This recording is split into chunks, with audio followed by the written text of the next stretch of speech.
Akala ko dati kapag naging bida ka sa isang pelikula, magiging masaya ka. Pero bakit nila pinaiyak dito si Chao?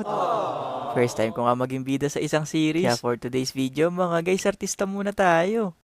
Sa araw-araw ko nga pagising na maaga, eto yata yung isa sa pinakamagandang gising. Ano ba naman mga guys? Ako yung bida sa pupuntahan nating kwento. Bata pa lang din kasi, pangarap ko na din talaga maging artista. At taas ng pangarap ko, kahit di naman ako marunong umakting, di rin naman ganun kagaling kumanta, at saka sumayaw. Pero naniniwala nga ako, na kapag gusto mo ang isang bagay, lahat yan pwede naman pag-aralan, at ibibigay yan sa tamang oras.